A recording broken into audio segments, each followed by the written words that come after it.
Então fica muito difícil, fica cada vez mais difícil alegarem que não havia nada demais e que as coisas eram apenas conversas amigáveis. Olavo Edu Carvalho, melhor canal de corte do YouTube.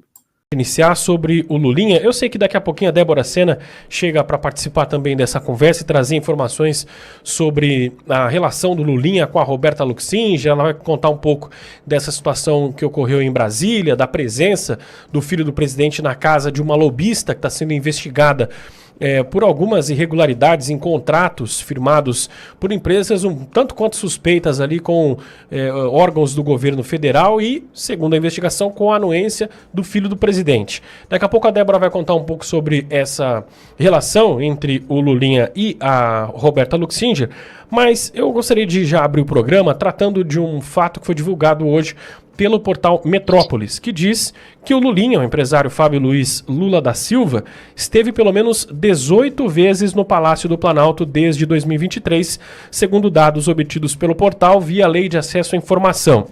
Essas visitas ganham nova dimensão em razão de inquéritos abertos pela Polícia Federal para investigar indícios de corrupção e tráfico de influência envolvendo o filho mais velho do presidente da República, o presidente Lula. Mensagens interceptadas pela Polícia Federal mostram que Lulinha mantinha encontros com integrantes do núcleo duro do Palácio do Planalto e até orientava os negócios com a lobista Roberta Luxinge, contratada por empresários que compravam a influência dela e do filho do presidente para conseguir contratos. Isso é o que diz a investigação. Os registros de entrada e de saída mostram que Lulinha esteve no Palácio do Planalto em 15 dias diferentes, entre junho de 2023 e janeiro de 2025. As visitas duraram 19 minutos a mais de 4 horas, né, de acordo com cada uma visita, entre 19 minutos e mais de 4 horas, somando um total de 23 horas e 26 minutos. Os dados foram fornecidos pelo Gabinete de Segurança Institucional da Presidência da República. O órgão informou que os locais e motivos das visitas não são computados. Procurado advogado de Lulinha, o Marco Aurélio de Carvalho, informou que o filho do presidente foi visitar amigos e o pai no Palácio do Planalto. Ele disse o seguinte ao portal Metrópolis, abro aspas, qual é o problema? Honestamente, ele nunca tratou de nenhum tema. Ele é amigo de muita gente, a exemplo do secretário do presidente, o Marcola, né, ex-secretário. Fecho aspas ao que disse o advogado. Em nota, a Secretaria de Comunicação da Presidência da República informou que as visitas citadas tiveram caráter estritamente privado e não envolveram assuntos relacionados à administração pública, portanto, não produziram qualquer desdobramento administrativo. A existência dos registros de acesso ao Planalto ganha relevância diante dessas mensagens. Nós estamos citando aqui já há alguns dias trocadas entre o Lulinha e a Roberta Luxinge, que tem uma rede muito grande de ligação com outras pessoas. E aí cito aqui o exemplo careca do INSS, que aparece não só nessa investigação, mas investigação também sobre os desvios, as fraudes, o roubo de aposentados no INSS. Esse já está preso. E também para completar esse assunto, para trazer a parte do Lulinha e da relação dele com a Roberta Luxinge, também coloco nessa conversa a querida Débora Sena, conosco a partir de agora no Primeira Página. Débora, seja bem-vinda, boa tarde para você. Wellington, obrigada pela recepção. Estamos chegando aqui no Primeira Página para completar, então, essa abordagem envolvendo aí o escândalo do INSS e o filho do presidente Lula, mais conhecido como Lulinha. Agora, as informações que estão correndo aqui em Brasília, ganhando as páginas dos jornais, exatamente dão conta de que havia uma residência no Lago Sul, onde Lulinha tratava desses acordos envolvendo os ministérios do governo Lula com Roberta Luxinge. Uma gestão compartilhada dessa residência no Lago Sul existia, segundo essas informações, que derivam aí das investigações, mas também das fontes que ganharam aí o noticiário.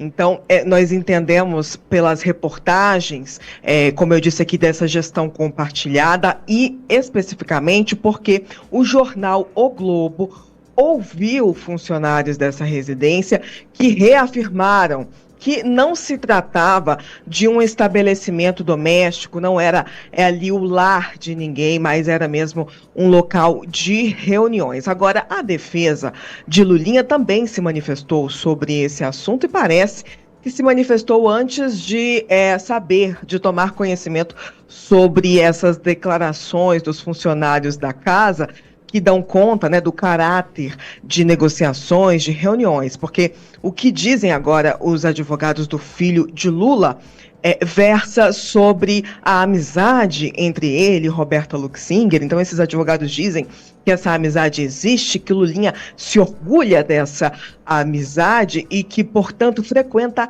a casa de Roberta, ou frequentava a casa de Roberta. Mas aí a gente tem uma grande contradição, porque, mais uma vez, como eu disse aqui, esse endereço no Lago Sul, que agora o jornal O Globo traz ao conhecimento, não diz respeito ao endereço residencial de Luxinger, mas uma casa que só era frequentada para bater o martelo nessas negociações envolvendo, como eu disse aqui, Ministério do Desenvolvimento, Ministério da Saúde. Agora, eu vou te contar, Barros, quem será que passava por esse endereço? Eu confesso que estou curiosa aí pelas cenas dos próximos capítulos. Porque tinha toda uma organização antes, né, Débora? Segundo a informação, ela solicitava ali para a empregada, para fazer alguns ajustes lá no lençol, etc., trocar o lençol, e aí tem toda uma conversa. Aliás, tem a questão da empregada também, que eu não citei aqui, né? Que a empregada está cobrando uma casa que a lobista prometeu e não deu. E aí, desculpa aqui o meu riso, mas é uma condição, ela está cobrando a justiça, a empregada, a ex-funcionária da Roberta Luxinger, que ela prometeu uma casa, a lobista prometeu uma casa para a empregada correu atrás com a documentação, gastou uma grana e aí a casa não veio. Ela tá brigando na justiça, inclusive disse na justiça que o Lulinha era tratado como marido da Roberta Luxinger. Então, vamos tratar sobre esse tema a partir de agora aqui com os nossos comentaristas. Começa contigo, Max. Todos os dias que a gente chega aqui, eu tô no Primeira Página há uma semana agora aqui, né, apresentando o Primeira Página, substituindo o Pitoli, e nessa uma semana, todo dia tinha uma novidade em relação ao Lulinha. Uma mensagem nova, um apontamento novo. Cada dia que passa, essa história vai ganhando um novo capítulo, Max. Pois é, Wellington. Inclusive, você percebe aí, com vários cortes que estão saindo nas redes sociais, alguns muito engraçados, de um certo desespero aí nas redações, né, nos militantes de redação, galera da velha mídia, que a gente sabe que são braços de propaganda do governo Lula. Eles não estão gostando muito dessas novidades que estão saindo essa semana, Wellington. Eu queria começar falando sobre a matéria que você leu, Wellington, sobre esses registros, né, os 18 registros de entrada do Lulinha no Palácio do Planalto. Porque eu tive aqui pesquisando sobre esses registros. O que acontece? Nós temos 2 registros de entrada do Lulinha no Palácio do Planalto no dia 20 de março de 2024. 2 dias depois é quando tem aquela conversa de WhatsApp da Roberta Luxinger com o Lulinha, onde ela diz o seguinte: nosso nível está outro, nosso futuro é a Suíça, pouco negócios é bom, é o modo que ela escreveu. Esse povo aqui está em outra vibe. E aí o Lulinha responde: isso, deixa eles, trabalho pra cara e nunca dá em nada, né? Então, essa fala do Lulinha, agora, para mim, ela toma uma nova configuração, aí tem um novo contexto, porque ela ocorre 2 dias depois. Ele teve em março de 2024, ele teve uma reunião, uma presença, né, no Palácio do Planalto no dia 7 de março de 2024 e 2 presenças no dia 20 de março de 2024. 2 dias depois, então, tem essa história de o nosso futuro é na Suíça, ele meio revoltado, como se os negócios não estivessem indo muito bem. Além disso, segundo a velha mídia, né, segundo a imprensa, nessas mesmas conversas do dia 22 de março, o Lulinha menciona reuniões com Marco Aurélio Santana Ribeiro, Marcola, com o ex-secretário executivo do Ministério da Saúde, o Swedenberg. Então, o que está acontecendo? A gente está vendo, vamos juntando os fatos E essa história de que ele estava apenas visitando os amigos fica cada vez menos crível. Primeiro, porque, bem, se você vai no Palácio do Planalto, no momento em que se espera que seja um momento de expediente, e você passa horas, né, teve reuniões que duraram 4 horas, numa conversa entre amigos, então o pessoal não trabalhava, o pessoal do Palácio do Planalto de segunda a sexta, no horário, né, que deveria estar trabalhando, não estavam trabalhando, estavam batendo papo de amizade com o Lulinha, então isso também seria um problema. Agora, quando você olha as datas das conversas, das que foram liberadas, onde o Lulinha fala de reuniões, de negócios, e cita o nome do Marcola, cita o nome do Swedenberg, 2 dias depois que ele fez 2 visitas ao Palácio do Planalto, a coisa vai tomando forma, a gente vai entendendo exatamente como que o esquema, como que eles operavam, como que essa negociação aí funcionava. Então fica muito difícil, fica cada vez mais difícil alegarem que não havia nada demais e que as coisas eram apenas conversas amigáveis, né? Ou seja, mais de 20 horas aí de conversas entre amigos em um horário que, em princípio, deveria ser um horário de trabalho no Palácio do Planalto. Então, eu realmente estou bastante curioso, Wellington, porque tudo indica que vai ter muito mais coisa para sair sobre esse assunto. Ontem a gente deu aquela bomba aqui em que a Roberta Luxinger fala com todas as letras para uma pessoa que está fazendo prospecção de negócios com o governo federal, de que eles sabem quem eu sou o Fábio, né? Eu sou o Lulinha.